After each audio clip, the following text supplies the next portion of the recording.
히브리서 9장 15절부터 28절까지 낭독하겠습니다.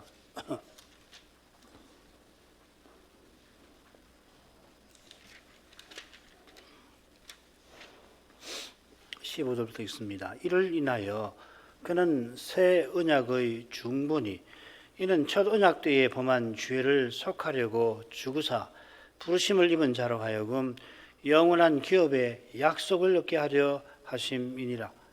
유언은 유언한 자가 죽어야 되나니 유언은 그 사람이 죽은 후에야 견고한즉 유언한 자가 살았을 때에는 언제든지 효력이 없느니라. 이러므로 첫 언약도 피 없이 세운 것이 아니니 모세가 율법대로 모든 계명을 온 백성에게 말한 후에 송아지와 염소의 피와 및 물과 붉은 양털과 우슬초를 취하여 그 책과 온 백성에게 부려 이르되 이는 하나님이 너희에게 명하신 언약의 피라 하고 또한 이와 같이 피로써 장막과 섬기는 일에 쓰는 모든 그릇에 뿌렸느니라. 율법을 좇아 그 모든 물건이 피로써 정결케 되나니 피 흘림이 없은즉 사함이 없느니라. 그러므로 하늘에 있는 것들의 모형은 이런 것들로서 정결케 할 필요가 있었으나 하늘에 있는 그것들은 이런 것들보다 더 좋은 제물로 할지니라. 그리스도께서는 참 것의 그림자인 손으로 만든 성소에 들어가지 아니하시고 오직 참 하늘에 들어가사 이제 우리를 위하여 하나님 앞에 나타나시고 대지상이 해마다 다른 것에 피로써 성소에 들어가는 것 같이 자주 자기를 드리려고 아니하실지니 그리하면 그가 창조할 때부터 자주 고난을 받았어야 할 것이로되 이제 자기를 단번에 제사로 드려 죄를 없게 하시려고 세상 끝에 나타나셨느니라. 한 번 죽는 것은 사람에게 정하신 것이요 그 후에는 심판이 있으리니 이와 같이 그리스도도 많은 사람의 죄를 담당하시려고 단번에 들이신 바 되셨고 구원에 이르게 하기 위하여 죄와 상관없이 자기를 바라는 자들에게 두 번째 나타나시리라.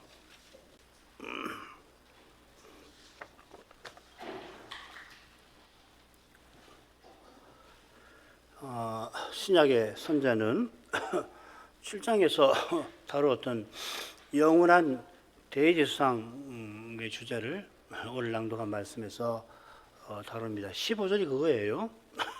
그는 새 언약의 중본이 주제를 처음부터 탁 제시를 했죠.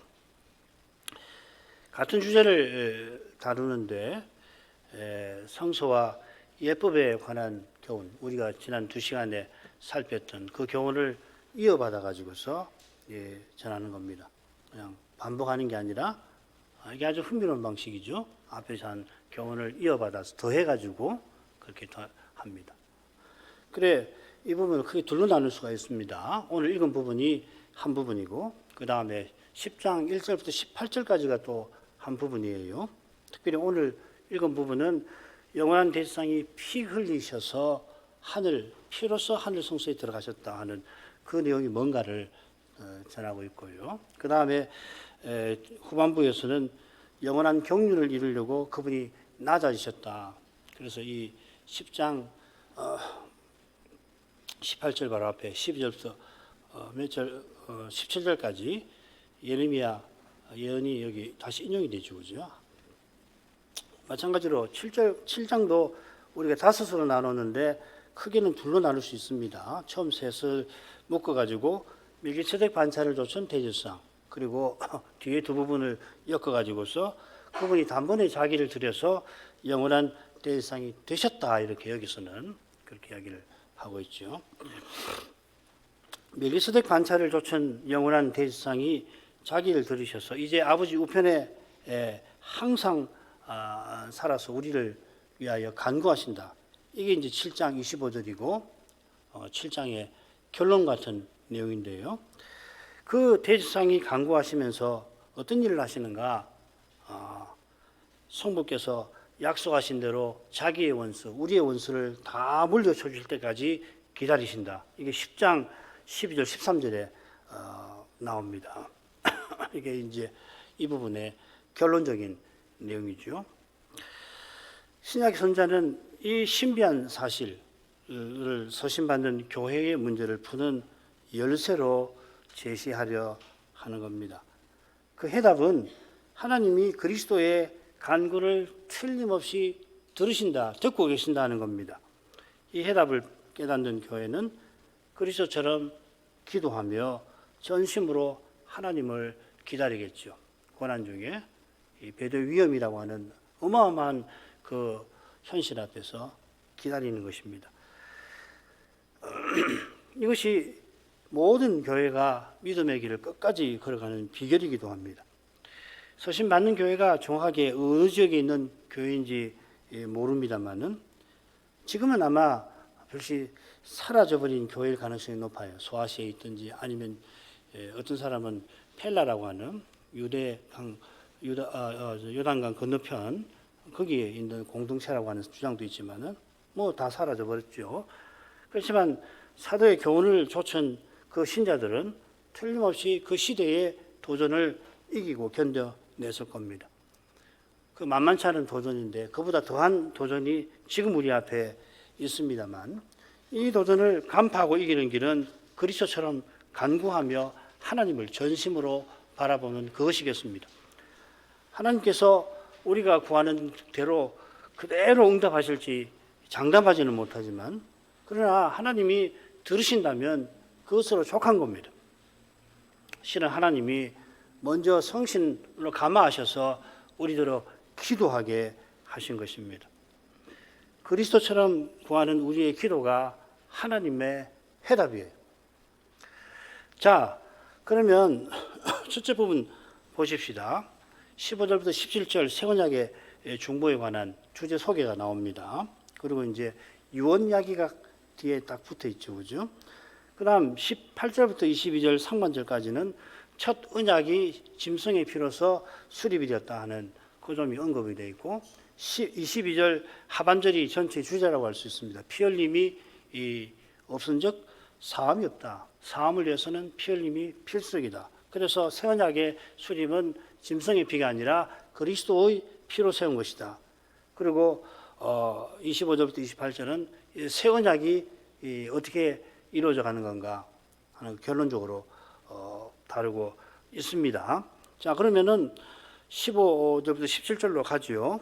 이를 인하여 그는 새 언약의 중보니 이는 첫 언약 때의 범한 죄를 속하려고 죽으사 부르심을 입은 자들로 하여금 영원한 기업의 약속을 얻게 하려 하심이니라. 유언은 유언한 자가 죽어야 되나니 유언은 그 사람이 죽은 후에야 견고한즉 유언한 자가 살았을 때는 언제든지 혈액이 없느니라. 이미 읽어서 좀 빨리 읽습니다. 자, 여기 이를 인하여 예수님은 새 언약의 중보자다 했는데요. 이 이를 인하여는 우리가 지난 시간 공부한 겁니다. 예수께서 자기 피로서 성소에 들어가서 우리 양심을 깨끗하게 하여서 우리를 하나님을 섬기게 한다. 정결하게 하고 자기 피로 정결하게 하고 그 다음에 거룩하게 성결하게 하신다. 그것이죠. 양심을 깨끗하게 하는 일을 이 성막과 희생제사는 못해요. 그래서 양심상으로 온전케 할 수 없다. 양심을 깨끗하게 한다는 것은 하늘의 하나님께 나아갈 수 있는 자격을 갖추는 것입니다. 바울사도는 이것을 의롭다 하심이라고 부르는 거죠. 의롭다 하심이라고 하는 것은 죄인이 지극히 거룩하신 하나님 앞에 설 수 있게 하시는 것입니다. 그러니까 이것이 하늘 예배에 나아가는 조건이고 영원히 하나님께 다가가는 하나님을 향하는 조건인 것입니다. 지금 의롭다 하심을 받은 사람은 장차 심판대에서도 같은 선고를 동일한 선고를 재판장에게서 듣고서 그로부터 영원토록 하나님을 향하도록 하나님께 다가가도록 하시겠죠. 이 히브리서에 양심이라는 말이 5번 나옵니다. 한 번은 부정적인 겁니다. 양심의 악함이라고 되어 있는데 실은 악한 양심이라고 번역할 수 있습니다. 또 한 번은 선한 양심이라고 되어 있습니다. 나머지 3번은 양심이 하나님께 나아가는 일과 관련해 되어서 사람의 의식이라든지 심적인 태도를 가리킵니다. 그래 구약 제사는 양심상 하나님께 나아가게 못한다고 그랬죠. 왜 그런가 하면은 희생제사의 의의는 다른 데 있는 겁니다. 제사 드릴 때에 죄를 깨닫게 하는 일이 그 의의라서 그렇습니다. 깨닫게 한다고 했는데 양심이란 말을 깨닫는, 죄를 깨닫는 것이라 이렇게 번역을 했습니다. 같은 낱말인데 여기서는 깨닫는 일, 의식이라는 말, 영어는 consciousness라고 그 번역이 되어 있을 겁니다. 신약 신자는 모든 죄 사함 받은 것을 깨닫고서 하나님 앞에 담대히 나아갑니다. 자, 이게 양심을 깨끗하게 하신 것이죠. 매번 우리는 그리스도의 십자가 공로를 의지하고서 하나님께 나옵니다. 지난 주간 꽤 괜찮게 거룩하게 내가 살았으니까 그 공로로 하나님께 나가는 건 아닙니다. 그러니까 꽤 괜찮게 살면은 예배 나올 때 마음이 편하고 기쁘고 근데 좀 잘못 살았으면은 하나님께 나가서 될 건가 뭐 그런 마음이 들 수는 있지만은 그러나 아무리 잘 살아도 그 공로로 하나님께 나갈 수 있는 거 아니에요. 만일에 그런 마음과 태도로 나는 하나님께 나아갈 자격이 있지. 그러고서 그런 마음으로 와서 예배에 와서 뭐 합니까? 다른 사람 본단 말이죠. 예배를 드리는데 왜 태도가 저 모양이야? 그 남 볼 틈이 어디 있습니까? 하나님 앞에 나왔는데 그러면 주님께서 싫어하십니다. 얼마나 싫어하시냐면 정말 싫어하십니다. 그게 제일 죄의 고약한 점 아닙니까? 그걸 싫어하시죠. 그래, 그런 교만을 보시면 고개를 훅 돌려 버리시듯이 그를 멀리 하시는 거예요. 그처럼 주님 앞에 나올 때 제가 생각이 나면은 나는 당연히 나죠. 그러면 그리스도의 공로를 의지해서 회개해야 주님께서 그 환한 얼굴빛을 비춰주시는 겁니다. 죄가 있어도 있는지 없는지 무시하는 이는 주의 앞에 나아가려고 할 때 주께서 그를 무시하실 것입니다. 지금 이곳에서는 상한 심령을 하나님이 받아주시는 거예요. 상한 심령이 그리스도의 은혜와 아버지의 사랑을 깨닫고서 감사에 이르게 되지요. 감사에 이른 심령은 죄와 죽음의 현실에 곧 직면해서 장래의 영광을 바라며 탄식하는 것입니다. 참 묘하죠. 이건 뭐 신자 아니면 참 이해가 안 될 거예요. 감사하고 그런데 슬퍼하고 애통하고 탄식하면서 또 이 소망 가운데 즐거워하고 예수께서 신자들로 하나님을 가까이 하고 섬기게 하시니 과연 그분은 새 언약의 중보이신데 이어서 새 언약의 중보자 되신 목적을 이렇게 밝힙니다. 부르심 입은 자로 하여금 영원한 기업의 약속을 얻게 하려 하심이라 하였습니다. 자, 이게 3장 1절하고 비슷하죠. 함께 하늘의 부르심을 입은 거룩한 형제들아. 하늘의 부르심은 하늘의 하나님이 하늘로 하나님께로 부르시는 겁니다. 이 부르심은 이 하늘 예배에 이르게 하시는 일을 통해서 저 하늘을 향하게 하시는 것이죠.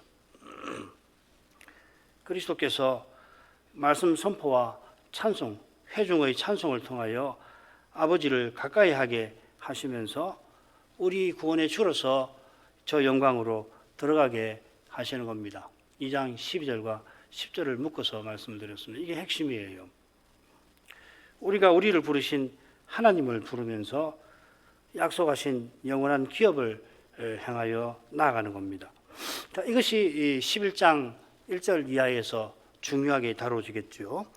예수께서 새 언약의 중보자 되신 것은 영원한 기업의 약속을 얻게 하시는 데 있다 했습니다. 결국 기업 얻게 하는 거 하늘 성소에 들어가게 하시는 건데 지금은 우리가 그 약속을 받아가지고 있습니다. 약속을 선자가 말하는 것은 그 약속을 직접 받기까지 우리가 기다려야 한다는 그 현실을 암시하는 거죠. 서신받는 교회가 지금 그 약속을 믿기 힘든 현실에 처했습니다. 그것이 배도의 문제로 이 교회가 바른 예배를 드리기가 힘들었던 것 같아요. 이번에 특별히 생각하게 됐는데 이 예배 이야기를 왜 이렇게 많이 하나 학자들 사이에 의견이 많이 있어요. 있는데 그보다 여러 가지가 있지만 저는 어떻게 생각되냐면 배도의 위험이 있으니까 예배 드리는 게 굉장히 어렵거든요. 이것이 오늘날 시대에 우리 시대하고 비슷합니다. 하늘 예배를 드리지 못하면, 그러면 하늘을 보지 못하면 땅의 현실에 신자도 매이고 많은 법이죠. 그러면 매이는데, 마음을 온통 거기에 쏟는데 안 보여요. 땅의 현실을 볼 수 있는 빛은 저기서 오는 건데, 저 위에서 오는 빛을 못 보니 아무리 봐야 보이나요? 가운데 캄캄한 가운데 매이는 거 아니에요. 새 언약의 중보자를 말하고 약속을 말한 것은 우리의 중보자께서 그 약속을 위하여서, 그 약속의 성취를 위해서 기도하시고, 우리 바라는 것과 비할 수 없이 간절하게 그분은 약속의 실현을 기다리고 계신다 하는 점을 강조하는 것입니다. 이 목적을 위해서 첫 언약 때에 범한 죄를 속하려고 죽으셨다 하였습니다. 우선 이 죽으사라고 번역을 했는데, 이게 9장 1절에 그 장래라고 새긴 그 낱말이 여기 들이 있습니다. 이 장래라는 말이 왔다라고 하는 말, 도달했다라는 말이라고 말씀드렸죠, 그죠? 그게 사실 어떻게 되냐면 한 죽음이 일어났다, 발생했다 이렇게 되겠습니다. 좋은 일이 이미 왔는데 한 죽음이 발생한 것과 붙어 있습니다. 우리는 뭐 잘 압니다. 그리스도의 십자가를 가리키는 거죠. 이 십자가 지신 그리스도 안에서 우리가 하나님 나라에 이미 속했고 하늘 예배에 이르렀습니다. 에베소서 2장 6절에서는 하늘에 함께 앉혔다. 그리스도 안에서 그리스도와 함께 하늘에 안침받았다. 누구랑 하늘에 안침받았냐면 그리스도와 함께. 그런데 그것으로도 부족해서 바울 사도는 그리스도 안에서 그리스도와 함께 우리가 하늘에 안침받았다. 그렇게 이야기해요. 히브리서 12장 2절에서는 우리가 이룬 것은 시온산과 하늘의 예루살렘이라고. 우리가 이런 곳은, 도달한 곳은, 도달할 곳이 아니라 이미 믿음으로 우리가 이 예배에 참여한다는 걸 강조하고 있죠. 새 언약이 세워졌는데 그리스도의 한 죽음 덕분에 그 죽음이 발생해서 그런 겁니다. 이 죽음은 첫 언약 때 범한 죄를 속하는 죽음이라 했어요. 이 오해하면 안 됩니다. 이게 지금 언약의 관점에서, 제사장 성소 예법의 관점에서 그리스도의 속죄를 지금 히브리서가 전하죠, 그죠? 희한하게 바울 서신 로마서에 비슷한 말씀이 있어요. 25절인 3장 25절인데, 이 예수를 하나님이 그의 피로 인하여 믿음으로 말미암는 화목제물, 이 속죄소라고 그랬죠. 세우셔서 이는 하나님께서 길이 참으시는 중에 전에 지은 죄를 간과하심으로, 처벌하지 아니하심으로 자기의 의로심을 나타내려 하심이니. 전에 지은 죄가 바로 이 첫 언약 때 범한 죄를 가리킵니다. 하나님이 이 영원한 구원을 위해서 이 죄를 간과하셨다. 이 말은 오래오래 참고 그 죄를 벌하지 아니하셨다 하는 거죠. 하나님이 얼마나 오래 참으셨는지를 알려면은 욥기 1, 2장을 생각하시면 돼요. 욥기 1, 2장에서 이 사탄이 하나님께 항의하는 그 장면을 한번 보십시오. 가장 경건한 욥을 들어서 이 교만한 사탄이 하나님께 항의하는데, 그런 일을, 그보다 더한 일을 하나님이 얼마나 오래 참으셨겠습니까? 그거 한번 생각하면서 오래 참으셨다. 얼마나 오래 참으셨나. 다음 주에 제가 9장 23절 이하에서 이 점을 아마 다루게 될 것입니다. 여러분도 한번 생각해 보세요. 욥기 1, 2장에서 일어난 일은 대체 뭔가? 왜 이런 일을 하나님께서 당하시는가?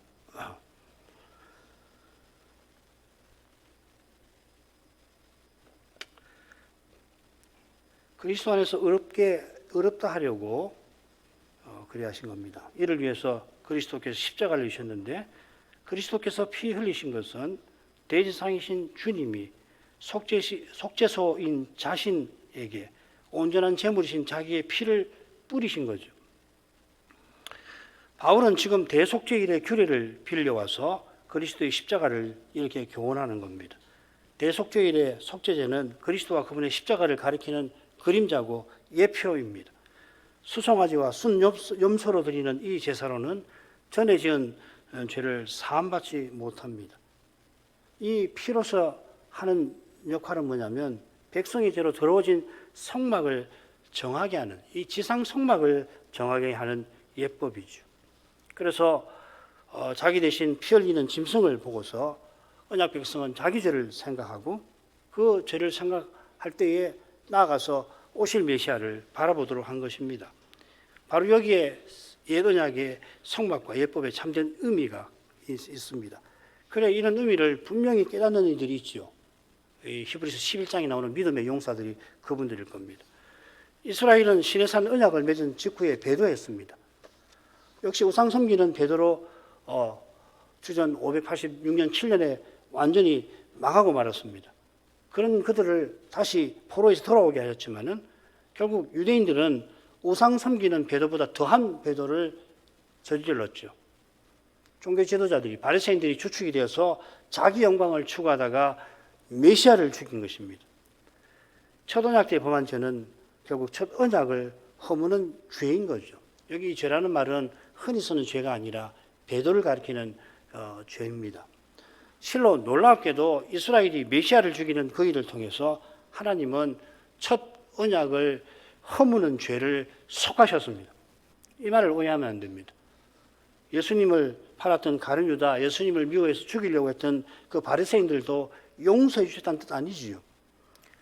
이스라엘이 배도하여 망하던 그때에도 여호와를 참으로 믿는 자들이 있어서 예레미야 같은 이들, 다니엘과 세 친구 같은 이들이 있어서 하나님이 메시아를 보내시는 일에 그들을 쓰신 것처럼 바리새인과 사두개인이 백성을 부추겨서 메시아를 죽여서 언약을 철저히 허물어 버리려 했던 그 일을 통해서 하나님은 오히려 옛 언약을 친히 이루시고 새 언약을 친히 세우신 것입니다. 새 언약을 세우셨다는 것은 그리스도의 부활 후에 예수 믿는 이들, 특별히 이방인도 하나님을 가까이 하게 하신다는 뜻입니다. 에베소서 2장 11절 이하의 교훈이죠. 주님께서 우리 이방인의 죄책도 십자가에서 담당해 주신 거죠. 그죠? 여기 이 속한다 하는 말은 흔히는 구속이라고 새기는 말입니다. 장차 우리가 그리스도와 같아지는 것을 몸의 구속이라고 바울이 교훈하였죠. 이 구속은 값을 치러서 종살이에서 벗어나서 아들로 살게 하시는 것을 말합니다. 그게 히브리서 2장 10절 이야기죠. 그죠? 하나님이 많은 아들을 이끌어 영광에 들어가게 하신다 하는 그것이죠. 그걸 우리 구원의 주께서 지금 이루고 계시는데 대제상으로서 이루고 계십니다. 대제상으로서 기도하심으로. 15절에서 한 죽음으로 하나님께서 새 언약을 세우신다 전했는데 16, 17절에서는 유언의 효력으로서 이 죽음의 문제를 다루고 있습니다. 똑같은 낱말인데 디아세케라는 말인데 15절에서는 언약이라 번역하고 16, 17절에서는 유언이라고 되어 있어서 번역된 말로 읽으면 조금 갑자기 이 내용이 왜 나오지? 그렇게 느껴질 수 있습니다. 그런데 같은 낱말입니다. 디아세케라는 말입니다. 이 부분은 가루처럼 생각을 할 필요가 있습니다. 이 세상에서 유언을 하게 되면 유언한 사람이 죽어야지 유언이 효력 있게 되죠. 그래서 유언 자체가 뭐냐면 내가 죽거들랑 이렇게 일을 처리해 주시오, 처리하라 이렇게 유언하는 거 아닙니까? 세상의 약속도 죽음의 조건이 충족되어서 비로소 지켜진다면 하나님의 약속은 더 그렇다는 거죠. 자, 이 하나님의 약속이 맨 처음 맺어질 때 하나님이 이 약속을 맨 처음 말씀하실 때로 한번 돌아가 보십시다. 거기 뭐라고 말씀하시냐면은 뱀이 여인의 후손의 발꿈치를 상하게 한다 하셨습니다. 이 중보자의 죽음이 암시되어 있죠. 이것은 여호와께서 이런 말씀을 하신 직후에 친히 짐승을 죽여서 그 가죽으로 우리 시조를 입혀주신 그들의 부끄러움을 덮어주신 데서 확인이 됩니다. 중보자의 죽음을 통해서 구원하시겠다는 것을 보여주신 거죠. 그래서 아벨이 제사를 드린 것이겠죠. 그죠? 하나님 하신 것을 보고서 하나님께 나가려면 제사를 드려야 되는구나. 오실 중보자의 죽음이 요구되는구나. 그래서 제사 드린 거 아니에요. 그처럼 모세를 통하여 세우신 희생제사는 오실 메시아의 죽음을 가리킵니다. 선지자 이사야는 이상 중에서 마치 십자가를 다 본 것처럼 이 오실 중보자의 죽음을 생생하게 예언합니다. 이사야 53장 수두룩한데요. 그가 찔림은 우리의 허물을 인하며 우리는 다 양 같아서 그릇 행하여 각기 제 길로 갔거늘 여호와께서는 우리 무리의 죄악을 그에게 담당시켰다. 마치 도수장으로 끌려가는 어린 양과 털 깎는 자 앞에서 잠잠한 양같이 그 입을 열지 아니하셨다. 그 무덤이 악인과 함께 되었으며 그 묘실이 부자와 함께 되었도다. 그 영혼을 속군 제물로 드리게 이르시면 자기 영혼을 그가 버려 사망에 이르게 하며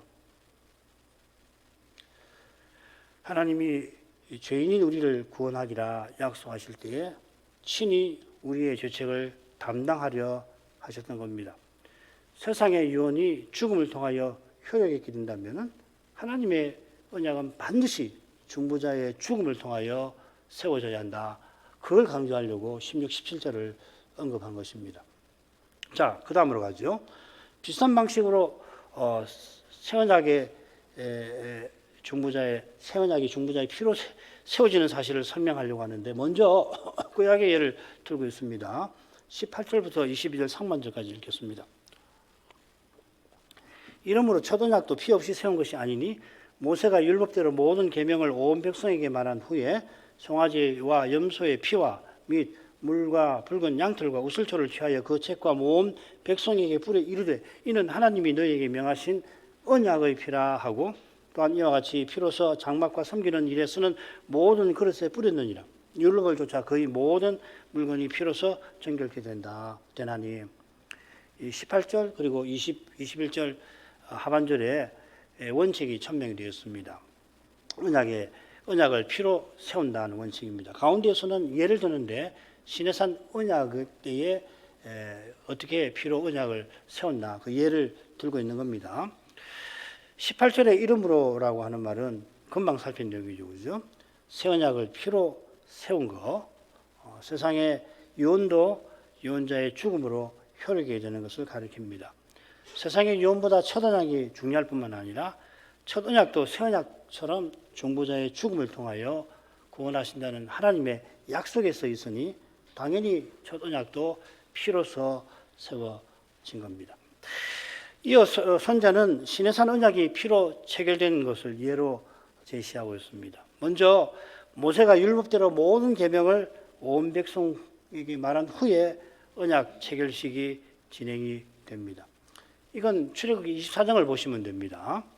바로 앞에 24장 앞에 20장 끝으리부터 해가지고 23장까지 뭐가 나오냐면 언약서가 율법을 담은 언약서가 길게 나와 있는데 이게 율법대로 모든 계명이 가리키는 내용입니다. 언약에 따른 계명이 언약서에 상세히 나옵니다.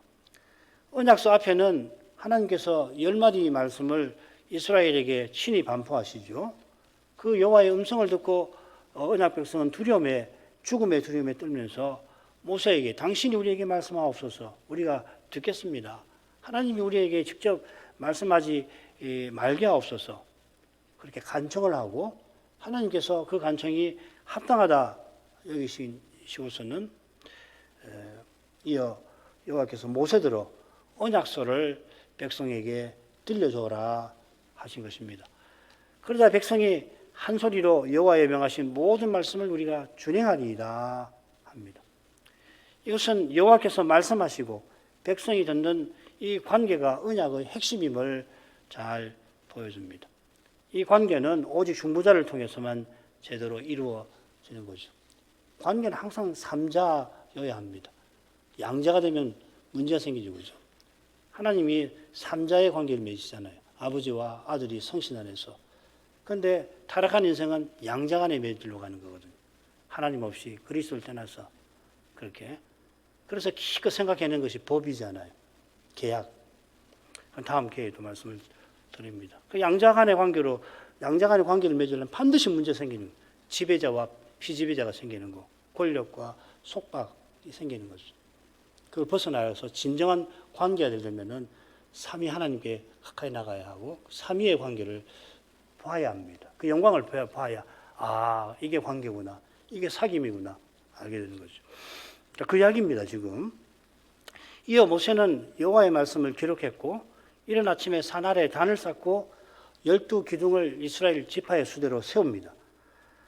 이 단 쌓은 일이 사실 언약서 맨 처음에 나와요. 무슨 말이냐면 성막 규례가 모든 계명의 기초라고 하는 것을 보여주는 거죠.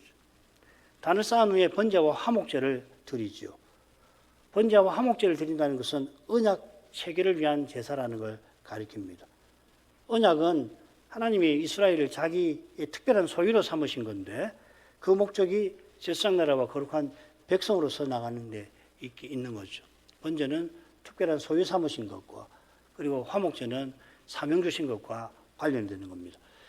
이어 모세는 피를 처리하는데 피의 절반은 단에 뿌렸습니다. 화목제, 번제도 속죄제처럼 맨 처음에 대속의 절차가 있잖아요. 속죄제도 번제처럼 성별의 절차, 화목제처럼 화목의 절차가 있는 것과 마찬가지입니다. 이 성별과 화목은 반드시 대속 위에서 이루어지는 겁니다. 성막 제사에서 보통 피를 번제단에서 처리하는데 모세도 그리합니다. 지금 성막 짓기 전이지요, 이건. 그런데 피의 절반을 남겨놓았습니다.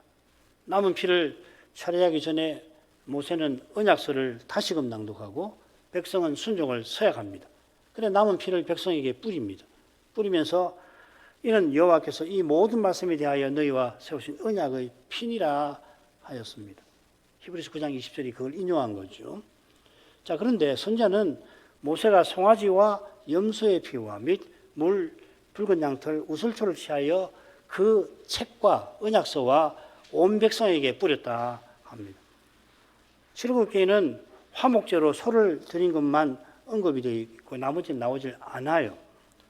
그처럼 나머지 절반의 피를 백성에게 뿌릴 때에 물, 붉은 양털, 우슬초를 사용했다는 기록이 출애굽기에는 나오지를 않습니다. 희생의 피를 흐르는 물에 부어가지고서 양털과 우슬초에 찍어서 뿌렸을 것 같은데 반드시 그렇다고 아무도 단정하지 못할 겁니다. 마찬가지로 책에 뿌렸다는 내용도 그렇죠. 자, 이건 우리가 출애굽기를 공부하면은 그때 다룰 수 있으면 좋겠습니다. 지금은 희생의 피를 단에도 뿌리고 백성에게도 뿌렸다 하는 이 점을 우리가 살피도록 하죠. 제사장 임명식 할 때 화목제 희생의 피를 아론과 그 아들들에게 바르고 단 주위에 뿌리죠. 그리고 남은 피와 관유를 섞어가지고서 남은 피와 관유를 제사장의 옷에 뿌려서 성결하게 하죠. 정결하게 하고 성결하게 하고 피를 2번 사용했습니다. 단, 곧 성막이 메시아를 가리키듯이 제사장도 오실 메시아의 그림자여서 이렇게 하는 겁니다. 단을 피로서 정결하게 하고 제사장도 그렇게 한다는 것은 제사장이 단에서 제사 드릴 자격을 갖추게 하고 피와 관유로서 그 옷을 성결하게 한다는 것은 그 옷을 제사장이 입고 봉사하게 할 수 있게 하시는 것을 가리키는 겁니다.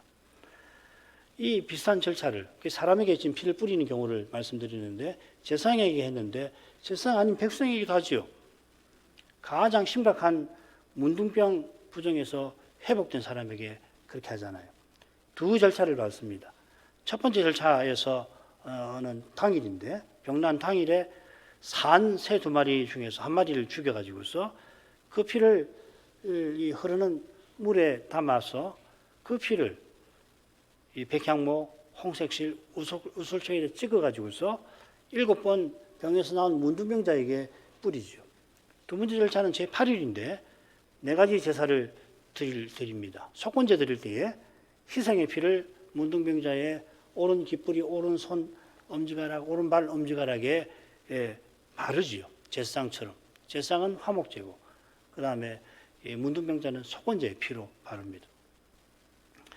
가장 심각한 부정의 상태에서 벗어난 그 사람이 대제사장의 심정과 태도로 살게 하신 겁니다. 그도 대제사장처럼 오실 메시아를 간절히 바라보도록 하신 거죠.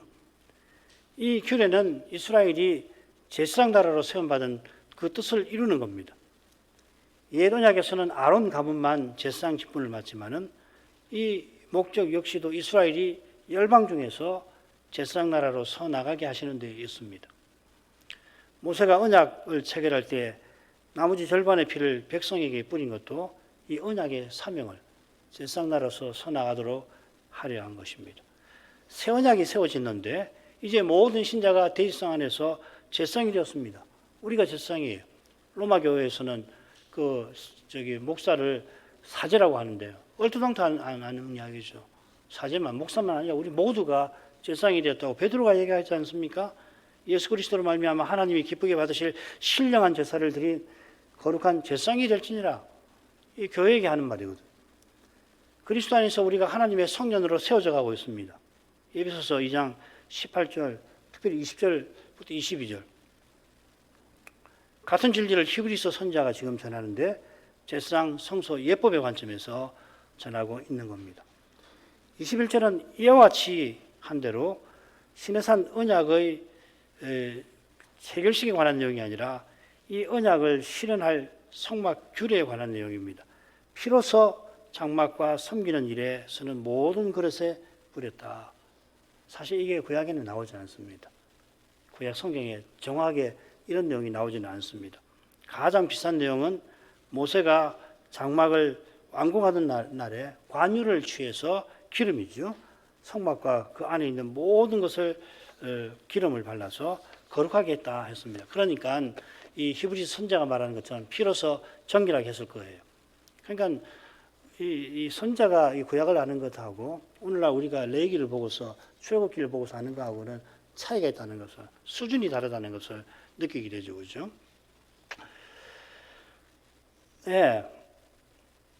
그리고 22절에 보면 거의 모든 물건이라고 했는데 어떤 기물은 피가 아니라 물로서 정결하게 하는 것도 있었을 거라 하는 내용입니다. 민수기 31장 23절을 보면 그런 경우도 있겠다는 걸 알 수가 있습니다. 요컨대 이 신약의 선자가 성막 규례에 대해서 아는 그 범위가 우리가 아는 것하고 다른 것 같아요. 훨씬 넓은 것 같습니다. 그러니까 우선 구약이 없는데 왜 이렇지라고 할 게 아니라 이 선자의 가르침을 잘 받아서 구약의 성막 규례에 그 교훈을 받는 것이 옳겠죠. 이 선자도 성신의 영감을 받아서 구약을 해석하시는 분이니까. 사실 우리가 너무 모릅니다. 사실은 우리가 구약에 대해서 너무너무 몰라요. 특별히 한국 교회는 구약을 잘 몰라요. 그러니까 이런 거 보면 참 어렵긴 한데 그러나 꾸준하게 본문을 공부할 필요가 있어요. 한 구절 한 구절 읽으면서 다 모르지만은 그러나 구절 구절을 잘 읽어가면서 무슨 뜻인가 배울 필요가 있단 말이죠. 굉장히 중요합니다. 자, 초don약도 피로서 세울 때에 그 피를 단과 제사장과 백성에게 뿌렸습니다. 이것은 그리스도께서 자기 피로서 새 언약을 세우신 일의 그림자와 같은 겁니다. 이 그림자를 참조해서 우리가 다음 시간에 그리스도가 자기 피로서 어떻게 새 언약을 세우셨는가를 살필 겁니다. 역시 성소와 백성의 관점에서 선자가 이 일을 설명을 해요. 주님께서 더 크고 더 온전한 하늘 성소에 들어가셔서 그 피를 어떻게 하셨다고 선자는 우리에게 교훈하는 겁니까? 잘 읽어야 되죠. 23절에 보면 하늘에 있는 것들의 모형은 짐승의 피로서 정결케 할 필요가 있었으나 하늘에 있는 그것들은 하늘 성소죠. 이런 것들보다 더 좋은 제물로 할지니라 했는데 이게 무슨 말이에요? 그리스도가 부활 후에 대신 무슨 일을 하셨다는 이야기입니까? 이게 우리와 무슨 상관이 있는 겁니까? 이게 다음 시간에 살필 겁니다. 이걸 생각하기 위해서 이 욥기 1, 2장을 꼭 읽어보시길 바랍니다. 욥기 1, 2장에서 대체 무슨 일이 난다? 그런 일이 뭘 의미하는가? 하나님께서 얼마나 오래오래 참으셔서 새 언약을 이루시는데 어떤 방식으로 이루시는가? 자, 기도하겠습니다. 거룩하신 아버지 하나님의 아들을 새 언약의 중보자로 세우셔서 이제 예수 믿는 자마다 영원히 하나님을 참으로 가까이 하게 하십니다. 새 언약을 세우시기 위하여서 하나님의 아들께서 옛 언약 때 범한 죄를 십자가에서 속하셨습니다. 옛 언약의 율법이 신령하고 의롭고 거룩하고 선하지만은 옛 언약 백성 안에 있는 육신으로 말미암아 죄를 없이하지 못할 뿐만 아니라 오히려 메시아 오신 그때에는 율법을 그렇게 철저하게 지키겠다 하던 바리새인이 그 메시아를 미워하고 그를 십자가에 내어주기까지 하였습니다. 그 십자가에서 실은 하나님이 자기 아들을 아끼지 않고 내어주셔서 이제 이방인까지도 하나의 새로운 사람을 이루어서 영원히 하나님께 나아갈 길을 여셨습니다. 이런 위대한 일을 하나님이 이미 행하셨고 그 일을 사도와 선자를 통하여 교훈하시지만은 이 위대함을 저희가 다 헤아리지 못합니다. 무엇보다 십자가에서 드러내신 하나님의 거룩한 사랑을 저희가 예배에서 그리고 이어지는 날들에서 맛보고 나가야 할 것입니다. 성심께서 이 일을 위해서 우리 안에서 말할 수 없는 탄식으로 간구하시는 것을 기억합니다. 이 성신님을 전심으로 의지하게 하옵소서. 예수님 이름으로 기도합니다. 아멘.